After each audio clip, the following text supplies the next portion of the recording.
Hello, everybody. Here are we again to record the new, interesting, we hope interesting chat with our friends on international tax issues. Today, we are here with a good friend of mine, of us, that is Axel Verstraeten, who is an Argentinian guy and an Argentinian lawyer. He is a tax partner of Estudio Levene, that is one of the leading law firms in Buenos Aires.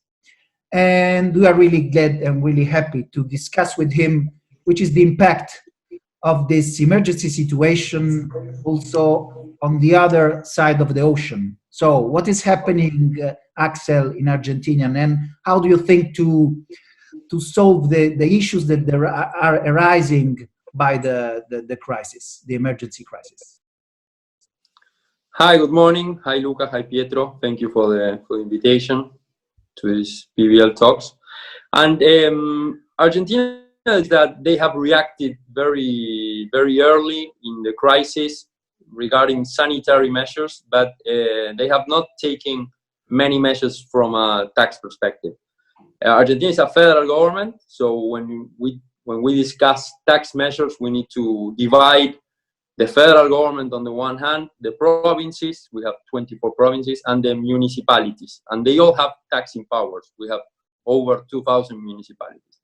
So if we focus on the main jurisdictions, the federal government has only postponed the payment of Social Security for small and mid-sized enterprises, but they have not taken any measure on postponement of taxes with respect to the main taxes, income tax or VAT, which are the ones that collect more tax revenue for the government. So, and as to the provincial jurisdictions, the province of Buenos Aires and the city that gather almost 40% or 50% of the population and the economic activity, they have been a little bit more generous. They have postponed the payment of the most important tax that they assess and they collect, that is the gross turnover tax.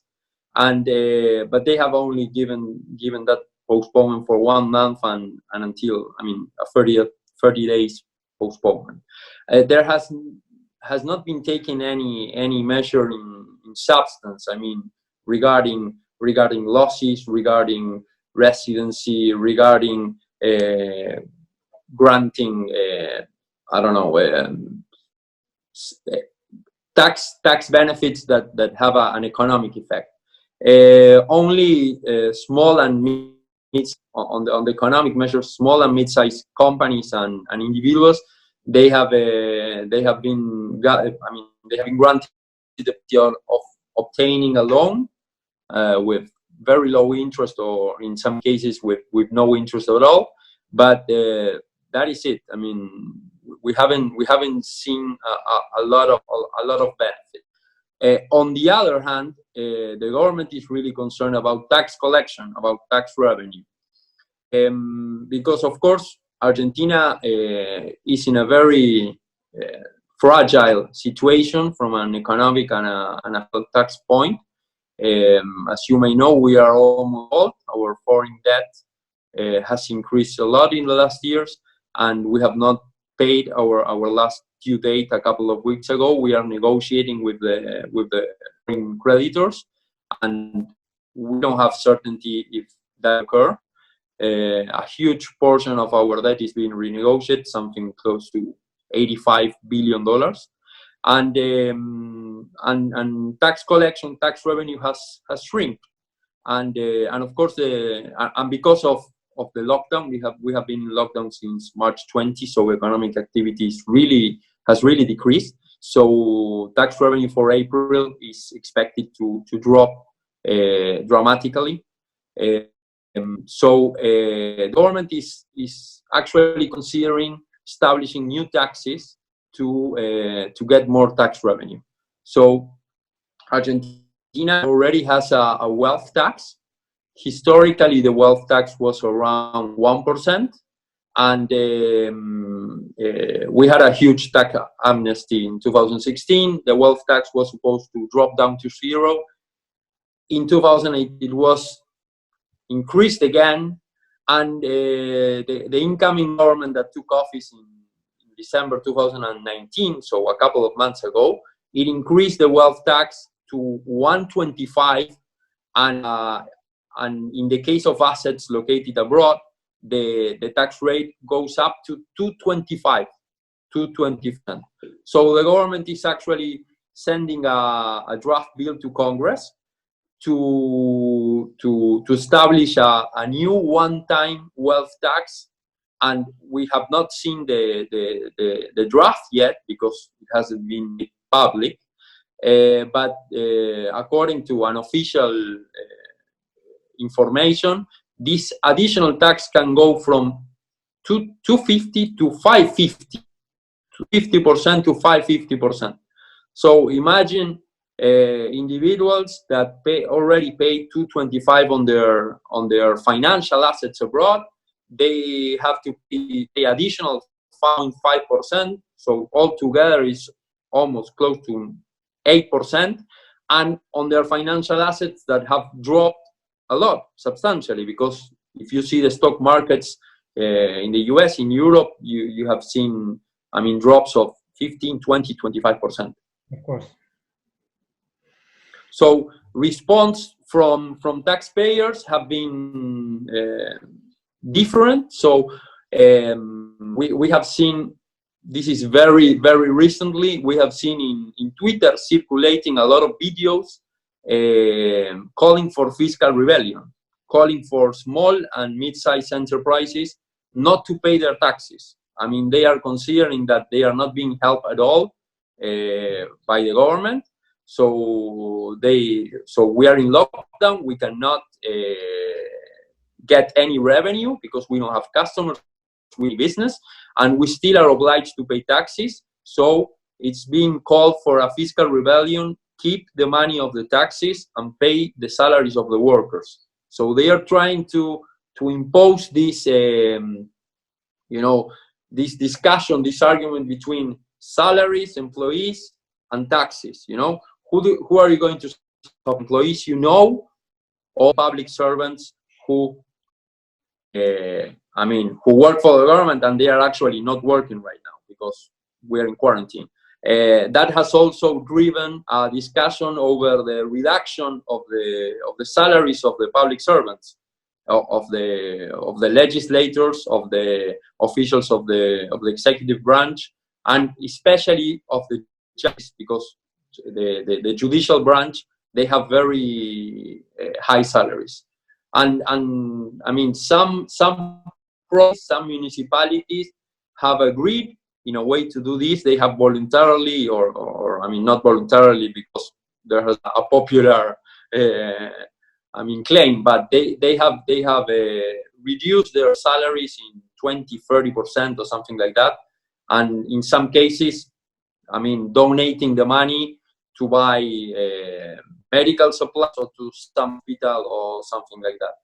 That from the general population. Then on the side of the most, let's say, rich part of the population that will be affected by this proposed additional wealth tax that I didn't mention. It has it will only be applied on net above $3 million. So it is not clear how many taxpayers affects. We are hearing something between 30,000 and 100,000 taxpayers. But the reaction from this sector, I mean, 1% of the population, has been a lot of tax planning, and that tax planning has been basically a lot of trust formation, 2019 and 2020. So in Argentina, it is still recognized that an irrevocable and discretionary trust organized abroad who owns assets abroad is not a taxpayer of this wealth tax in Argentina, not the settlor, not the beneficiaries. So you get this benefit of not paying wealth taxation. And the other measure that individuals have been taking is moving their domicile abroad. So Argentina, we have a rule that makes it not difficult. It takes to lose your tax residency because you need to spend a lot of time outside of Argentina or obtain an immigration permanent residency abroad. So it takes time, but we don't have any anti-avoidance rule. We don't have any rule like in the US, like sort of an exit tax that it is deemed that you sell all your assets at fair market value, or a rule like you have in Spain or Portugal that if you move to a country that does not impose taxes, you are deemed to be a tax resident in Argentina. I have not heard any rumor or any unofficial information that they will move in any of these directions, but I guess that if they see a lot of people, a lot of wealthy people moving outside of Argentina, it might be a possibility. And of course, the favorite country for us is Uruguay. I mean, Uruguay is very close. They have a very good tax system. You only get tax at source. I mean, in very basic terms. They don't have a wealth tax for assets abroad. I mean, it's very beneficial. It's a very stable country. It's a very beautiful country as well. Thank you, Axel. Really clear. We are shooting different talks with people, with colleagues and professors from the various countries. At every time we see the cross between the need of liquidity on the one side in the hands of the economy, and on the other side the need of collection from the states, because the states need to continue their activity. Being you an international lawyer and being a partner of one of the biggest law firm in Argentina, allow me to step up a little bit from the domestic level to the international level and having your point of view on the situation on the taxation in the international level. It would be really nice to have your input. From an international tax standpoint, I believe that I mean, the government will be more focused on the outbound because I guess that with the economic situation, the government is not trusting that we will receive a lot of foreign investment. So from an outbound perspective, in 2018 we had a huge tax reform that changed many aspects of international taxation. In my opinion, the most important was the amendment of the CBD rules. We had a very poor regime before, and the truth is that that reform took our regime to an OECD standard. Remember that Argentina is part of the G20. It's not a member of the OECD. The previous government was in the process of getting accession to the OECD. So they were trying to be the best student and to standardize everything before getting into a club. So I believe that the government will focus on trust, as I already mentioned, because it has been a very extensively used tool of tax planning from the individual side, and in a law that the government passed last December, just when the new government took office, the law makes mention to taxing beneficiaries, taxing the rights beneficiaries in trust, with respect that those rights being of those beneficiaries being discretionary or not. So I think that we will see a lot of discussion on that aspect. On the inbound taxation, the truth is that, as I already mentioned, this government probably do not expect to get a lot of investment. We have an oil and gas field that is very, very known, because I think the second or the third largest reserve of shale oil gas in the world. It's called Vaca Muerta, and but so there was a lot of expectation with respect to receiving foreign investment for exploiting this field. But the truth is that with the current prices of oil and gas and the lower demand that the economy will have for oil and gas, I think that the government realizes that that foreign investment will not come to Argentina. So taking that to specifically the let's say the external part of our international tax system, the tax network. So this government that took office in December has the president is the former chief of Kirchner, the president that was in office after our huge economic crisis in 2001 and 2, and the vice president is Cristina Kirchner, that she was 2 times president between 2007 and 2015. So the truth is that the tax treaty, if we want to know how the tax treaty policy will be for the next years, I believe that is pretty certain to look at how it was the tax treaty policy back in the 2000s until 2015.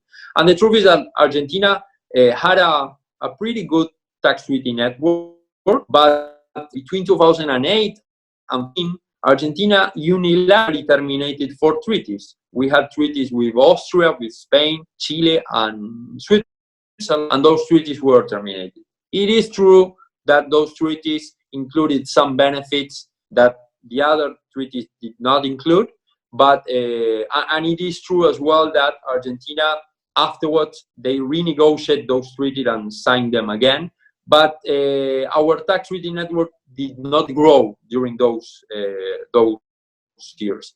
The previous government between 2015 and 19 that was more open as from and wanted to accede to the OECD, signed something close to 10 treaties in 4 years. That's a lot for our standards. So from a tax treaty perspective, I think we will see that our expansion of the tax treaty network will probably stop, and it is, but in some cases it may reduce.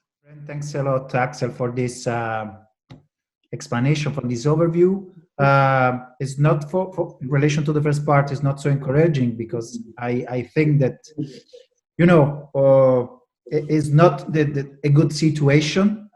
It was not a good situation before the crisis, so probably, as you mentioned, this crisis will not help to go out from this economical crisis period again. So we will wait. We will have to wait again to see Argentina to go out of this difficult moment, as we hope.